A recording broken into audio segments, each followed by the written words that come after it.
Hi everyone, John Monroe again, back for another week of Globalisation since 1945. Out for another walk along the canals, this time heading away from the city center. A little bit of competing noise here, but let's see how we do. Here to give a brief introduction to our week on film with less reading this week, but some movie watching. So the 1954 classic Salt of the Earth, directed by Herbert Biberman, and Keeanga Yamatta-Taylor's essay on the Combahee River Collective and Barbara Smith.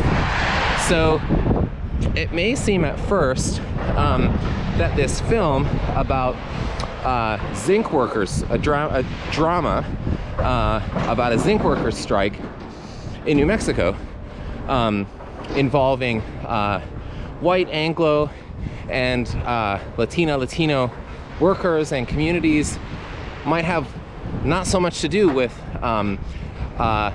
black women's lesbian socialist collective and a political statement that it made in the 1970s. So the connection I'm hoping we can think about, that I'll propose that the connection is intersectionality, which we've been talking about quite a bit already in the module.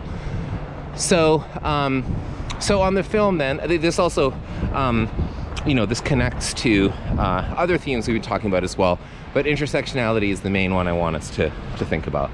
So, but a couple of other issues that we'll be connecting, a couple other themes we'll be connecting to this week. Of course, I guess most obviously with Salt of the Earth, and maybe you want to look a little bit into some of the background about the film if you don't know already.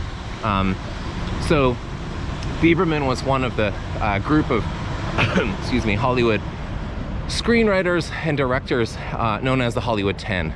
And these were leftist, communist, or sort of fellow traveler people in Hollywood whose careers were basically destroyed. They were brought before committees, imprisoned, and so on for their political convictions.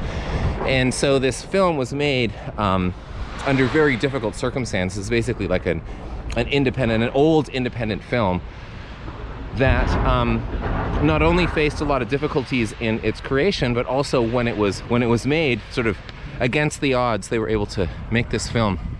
And once they did, it was basically impossible to show. That there were boycotts, theaters were threatened, there were demonstrations outside theaters by right-wing groups and so on, that this film wasn't to be shown.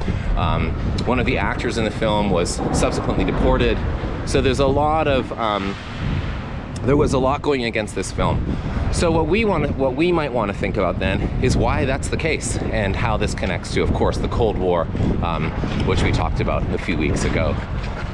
So that's one sort of key thing that I want us to keep in mind. And then also, like our week on literature, I also want us to think about film as, I guess appropriately enough with this metaphor, a lens, a way into the topic, and to think about film in terms of what it can do for our understanding of a topic. Someone's jogging along here, so I'll move over, maintaining my social distance as I'm on this walk here as well. Think about film as a lens onto the topic of this module, and to think about what it can do that history monographs cannot. And of course, what history monographs can do that a film cannot. So we'll think about those, and think about those two things while thinking about literature, bringing that back into the conversation at the same time. Okay, so our film then, again, connects to Cold War, but it also connects to intersectionality, and I won't say more about that. I'm interested to see if you agree with me that this film is a sort of an example on screen of this theory at work. I should also say that even though the term intersectionality, it's coined by the legal scholar Kimberly Crenshaw in a law journal article in 1989.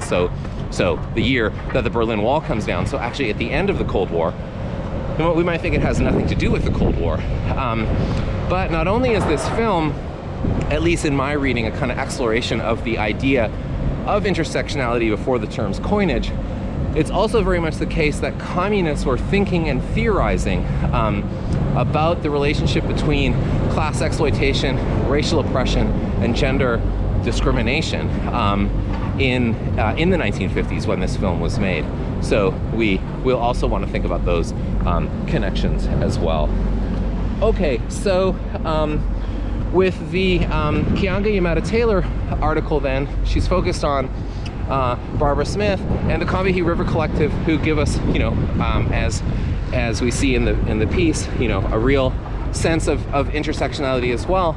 And Yamatta-Taylor is so good at showing the kind of fullness of that vision of freedom, what it means for Black women, what it means for everyone else, and how the term identity politics, which is also coined by the CRC, is what it's meant by it, and kind of how its meaning has changed, and in some ways been sort of diluted since the 1970s. So we will want to think about then intersectionality in relation to the Combahee River Collective as, again, another example of a group who were thinking this theory before the term was coined, but also thinking sort of forwards and backwards from there, which the essay very much encourages us to do, to think about intersectionality going back to this earlier kind of communist theorizing and going forward through traditions of the political left in the United States and elsewhere, that we might see more in more contemporary terms in the U.S. with, say, the Squad or the Bernie Sanders campaign, and so on. So further connections to be made there. And again, thinking about the Cold War, and if we think about intersectionality as a kind of communist theorizing, then this also maybe says something about maybe the unexpected legacies of the Cold War itself. If intersectionality is in some ways a legacy of the Cold War coming out of communist theorizing, as perhaps it does, maybe you're not convinced about this, we'll talk about this, then that is a kind of a real interruption of the kind of more, I guess, received narrative, the triumphalist narrative of the United States as sort of uncontested victor coming out of the Cold War era as well. So we'll think about these connections, and finally, we'll think as well about, maybe at a broader level, history and theory.